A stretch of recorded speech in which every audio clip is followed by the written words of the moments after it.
What is up, wrestling fans? KayFabe Chronicles with your host, JP. Takeover Brooklyn 3 is in the books. SummerSlam is in the books. So much crazy madness happening this weekend. So much wrestling. I'm going to cover both shows for you. Let's see what happened. Opening up the night at NXT Takeover Brooklyn 3, we got Johnny Gargano making his return against Owens.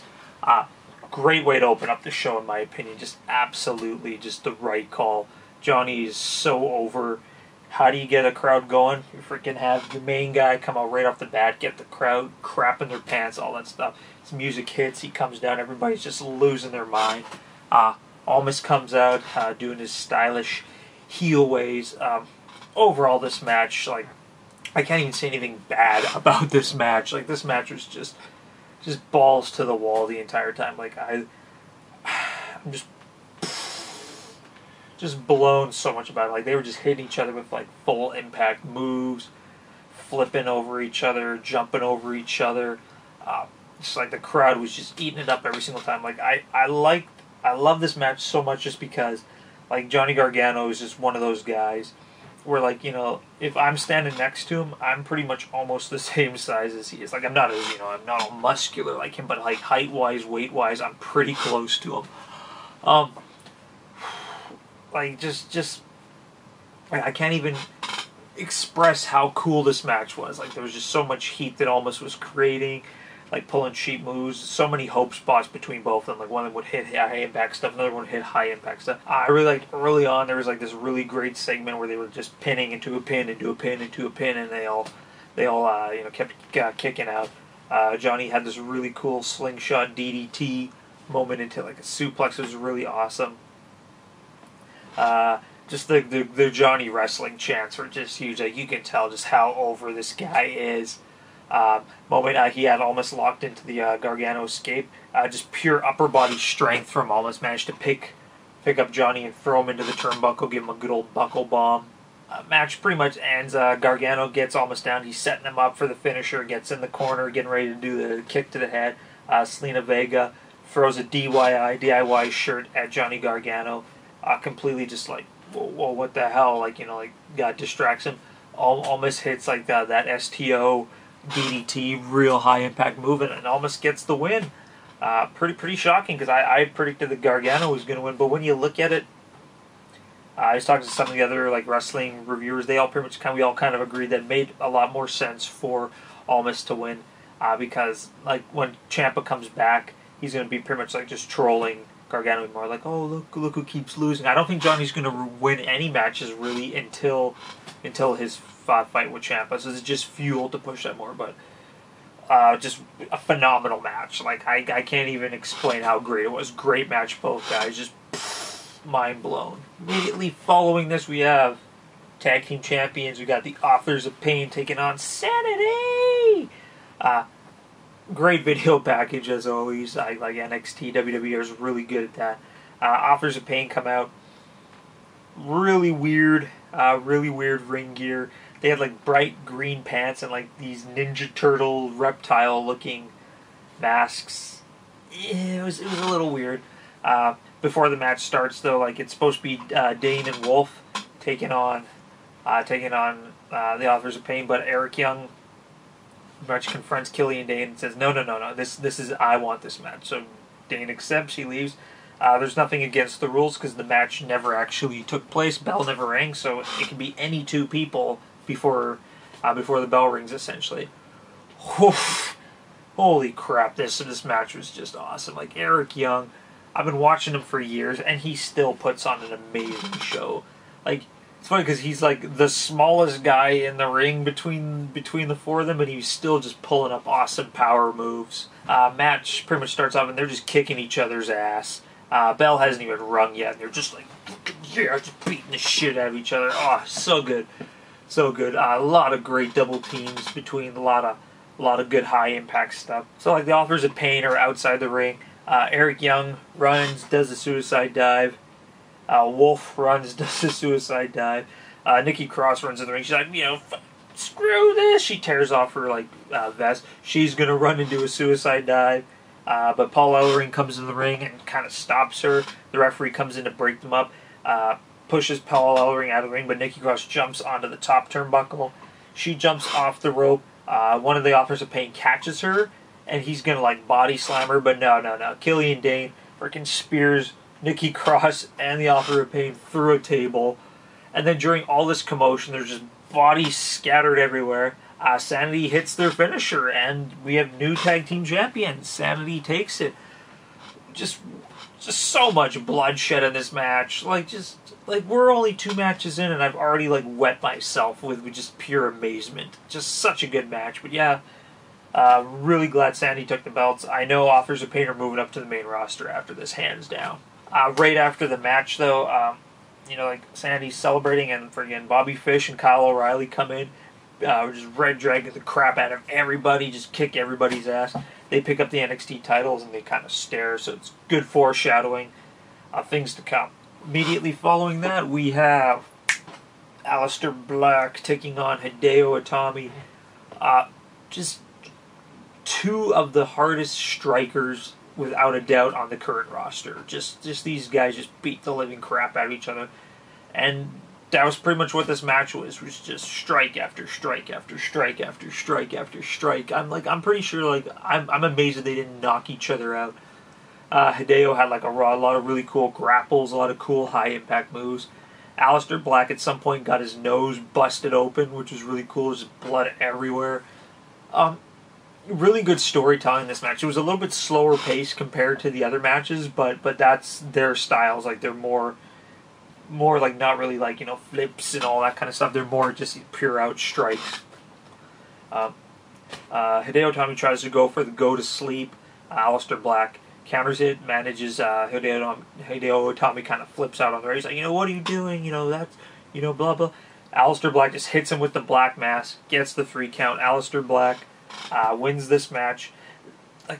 Just both of them. I see them both in the main roster. Like I said, it wasn't a fast-paced match. It wasn't the best match of the night, but it was damn good storytelling from both of them, and I look forward to seeing more of these 2 guys. I'm liking this feud, and I really want to see where it goes. Immediately following this, we have Women's Championship match. That's right. Asuka, defending champion. She's defending the streak and her title against Ember Moon. Once again, video package. Just the editors are just so good at what they do. Oh, it's amazing, all over the floor. This match was exactly as I anticipated. Bell rings, freaking Ember Moon just comes in right off the bat, just flailing, trying to get Asuka down as quick as possible. And it's working. Asuka really has no defense for Ember Moon's offense starting off the match. They're hitting each other with almost everything they got. Just strikes, high-flying counters, grapples, you name it. These 2 ladies were throwing everything at each other. The middle of the match wasn't really that great. It kind of slowed down a little bit, in my opinion. I kind of went, for some of the moves. Ember hit Asuka with a couple things. Really sloppy kickouts, in my opinion. You could tell they were both getting really tired. I'm just going to fast forward to the end of the match. So Ember climbed on. Ember tries to obviously hit the Eclipse. Asuka, prevents the ref. Kind of hides behind the ref. Can't get it. Ember Moon finds a way to hit the Eclipse. 1, 2. Asuka kicks out. Holy crap! Nobody's ever kicked out of the Eclipse. More scuffling. Ember Moon hits Asuka with a super kick. 1, 2. Asuka finds another way to kick out. Ember Moon's hitting Asuka with absolutely every single thing she has, and Asuka just won't die. Now there's a moment where they're kind of grappling a little bit, and Asuka counters a pin, and Ember Moon tries to lock her into submission. Asuka's not having any of that. Asuka's pretty much playing possum. So when Ember Moon picks her up, Ember Moon wraps her up, manages to get the Asuka lock on her. She counters, tries to break out of it, but no, wraps her legs around, gets her in the center of the ring, and Ember Moon has no choice but to tap out. So Asuka retains the championship, keeps the streak alive in one hell of a match. Like I said, it started really good. then it went down, and then right up again. Definitely one of the best matches of the night. Kudos to both ladies. I see them both moving up to the main. I see this whole roster moving up. Let's just swap. Main show for the NXT roster. Done. Make everybody happy. Closing off the night, we got glorious Bobby Roode. Glorious! Never gets old. Defending his championship against Drew McIntyre. I like at the beginning, Drew McIntyre comes out. It's just like, yeah. Bobby Roode comes out. Great looking robes, really bright red. I think it's probably a tribute to Ric Flair and his very bright robes. I know Bobby Roode always wears robes, but these robes specifically were very, very Ric Flairish. And they stood and kind of stared at each other, and I just can't get over how much bigger Drew McIntyre is compared to Bobby Roode. Oh, it's just like Big Cass looking down on a leprechaun. It's like that. Overall, though, the match, very slow paced. It's exactly what you'd expect from two big guys like this. These guys don't do flips. These guys don't do stuff like that. They're all just high impact strikes, stuff like that. Great work with both of them, just back and forth. Drew McIntyre hits a Claymore. Bobby Roode manages to get it out of the ring. They fight a little bit more.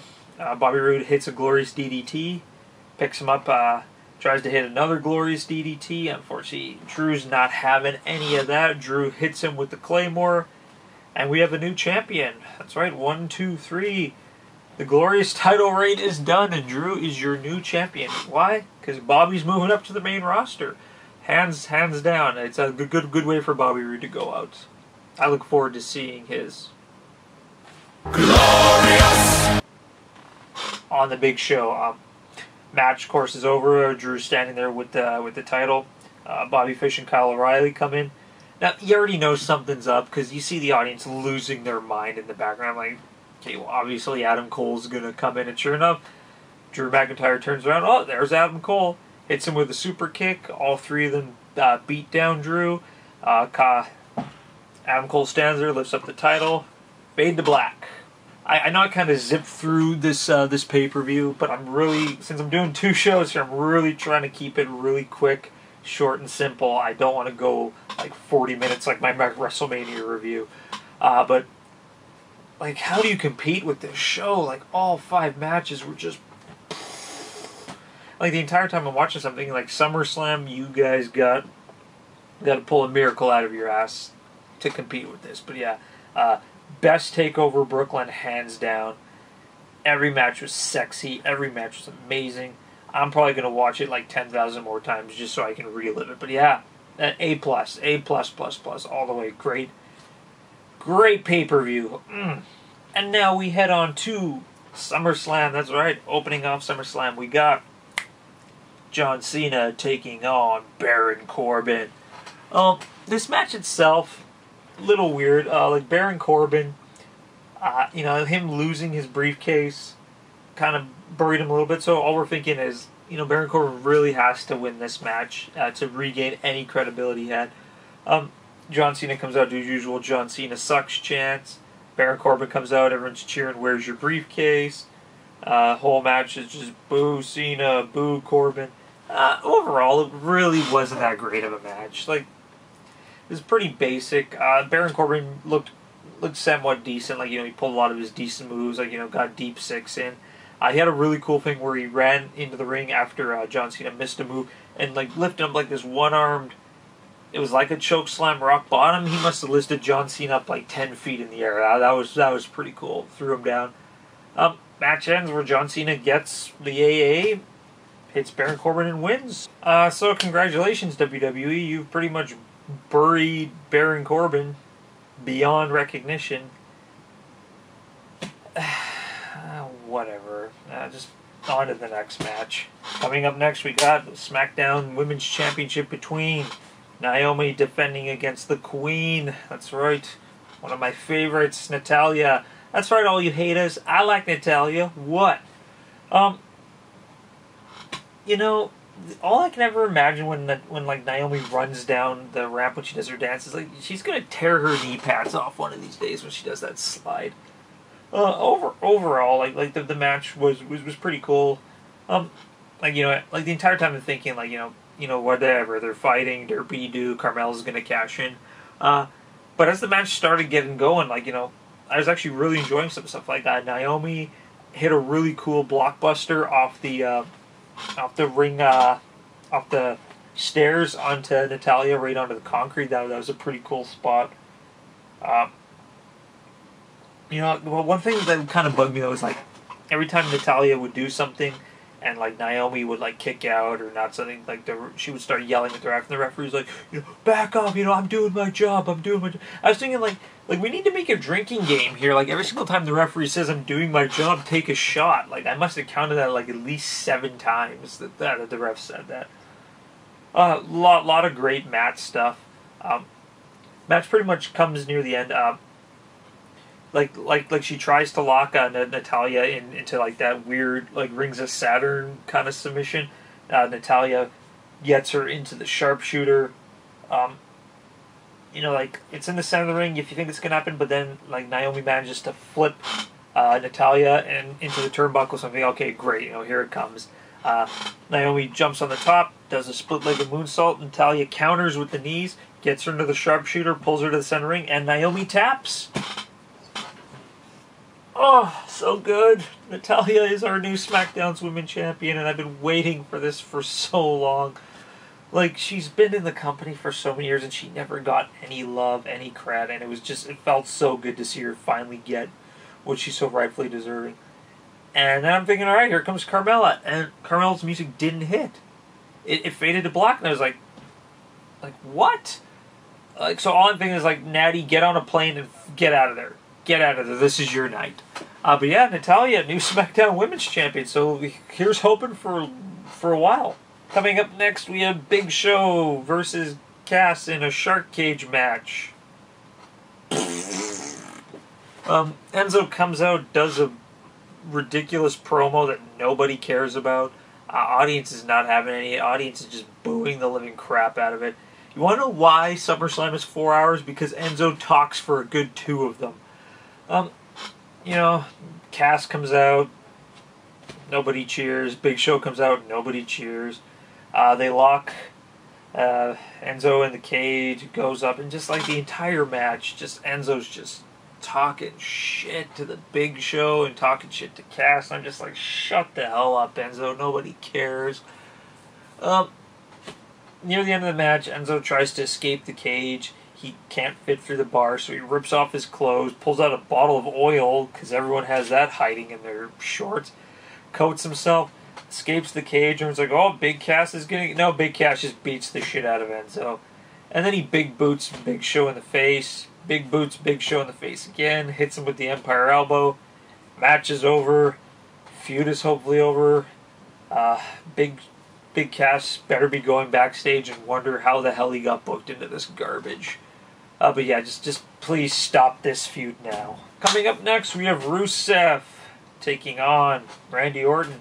Randy Orton comes down to the ring, does his thing. Rusev jumps him from behind, beats him up. I was like, alright, we're going to have a match. Alright, let's do this.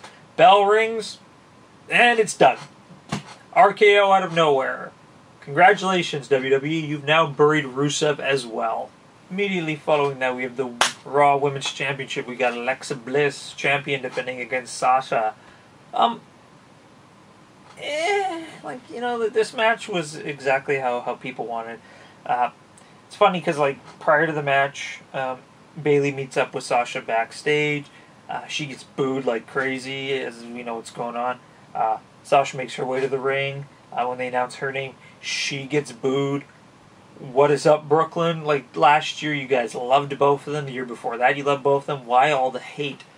And then they announced, all the, the commentating teams, all the different countries. And when they made it to, the French commentators, and Ray Rougeau. And for some reason, it's not Ray Rougeau. It's some other guy.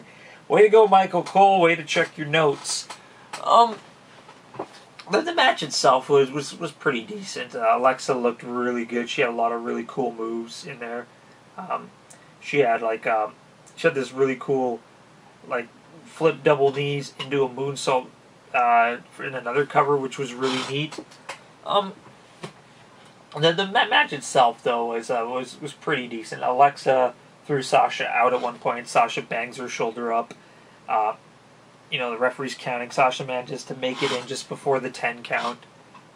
They fight a little bit more. Alexa Bliss hits the Twisted Bliss. Sasha kicks out.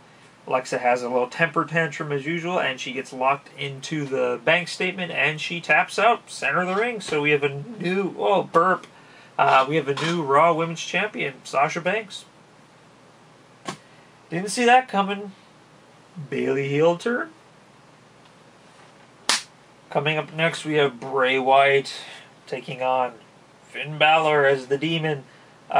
Good video package, as always. Great video package, as always. They talked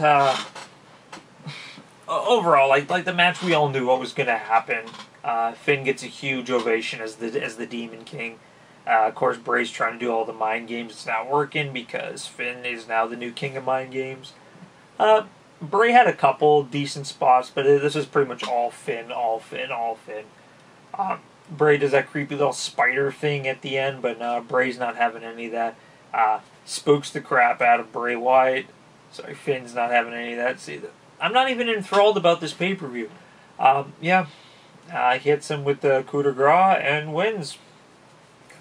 Not going really in depth with that because it really wasn't that good of a match. But yeah, Finn Balor, woo. Immediately following, we got Sheamus and Cesaro defending against Seth Ambrose.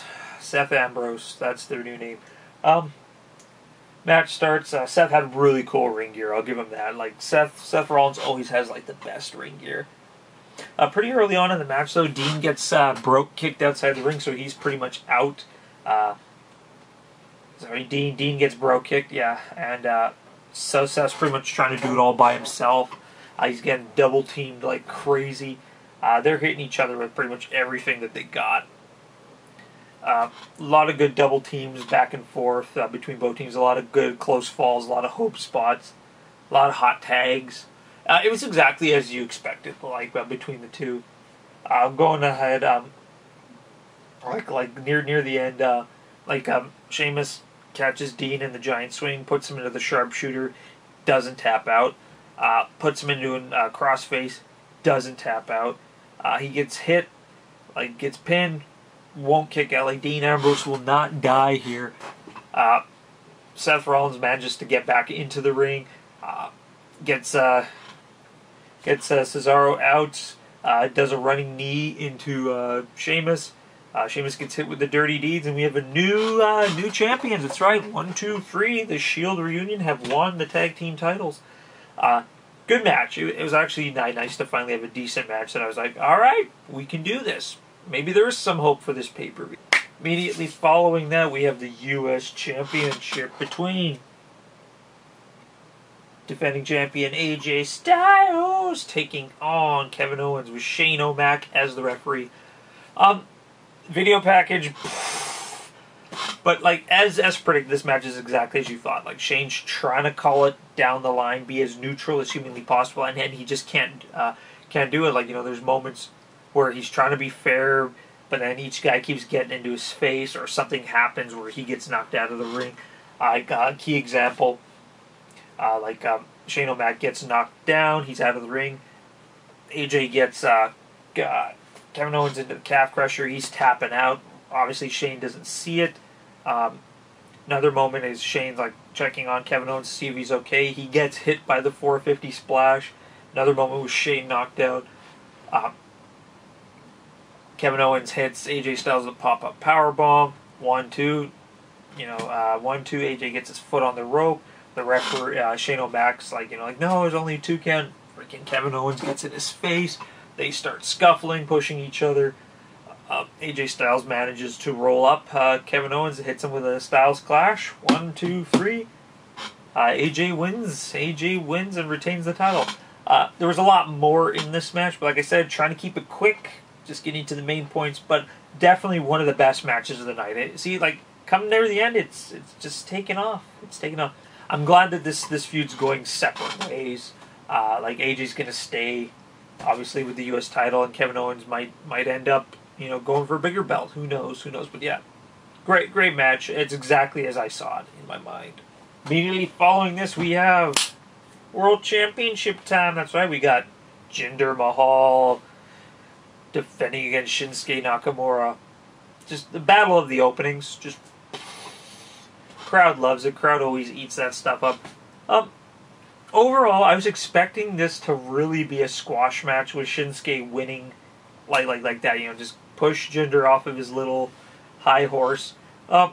No, it was actually pretty evenly paced back and forth. Like, both guys were pretty even there.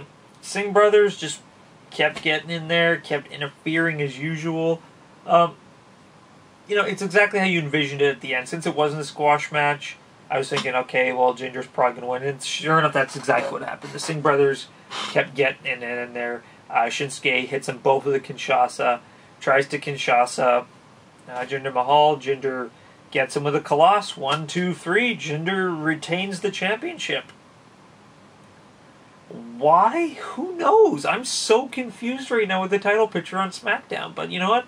Way to swerve me, WWE. Way to swerve me. Closing off the show, we have the fatal 4-way between champion Brock Lesnar defending against Braun Strowman, Samoa Joe, and Poopy Reigns. As usual, Braun comes out. Yeah, huge pop. Joe comes out. Yeah, huge pop. Roman Reigns comes out. Boo, no pop. Brock Lesnar comes out. Very huge pop. Fuck. This match, just take 4 giant men and just have them beat the living crap out of each other. Like, there was just bloodshed going on. They're hitting everybody with everything. Braun Strowman looked phenomenal in this match. Like, he freaking power slammed Brock Lesnar through a table, picked him up again, power slammed him through another table, picked up the table, threw it, just kind of dumped it onto Brock Lesnar.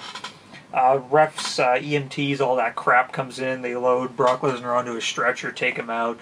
Because, he's out of the match. He's not going to come back, because WWE's never done that before.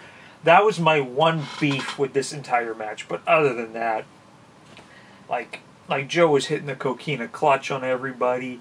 Roman Reigns was hitting the Superman punch, the spear. Braun Strowman's just kicking people, shoulder tackling people, slamming people. Explosions, missiles flying in there, just so much stuff. Like, this match single-handedly saved the evening. Like, hands down. Like, the whole SummerSlam was just doo-doo up until this match, and just everything was just beautiful. They continue to fight even some more. Brock Lesnar makes his way back to the ring, because that's unpredictable. They continue to fight. There's more Superman punches, more coquina clutches, and more just pure madness. So many hope pins, 1, 2, guy knocks the referee out. 1, 2, Brock Lesnar throws the referee out of the ring.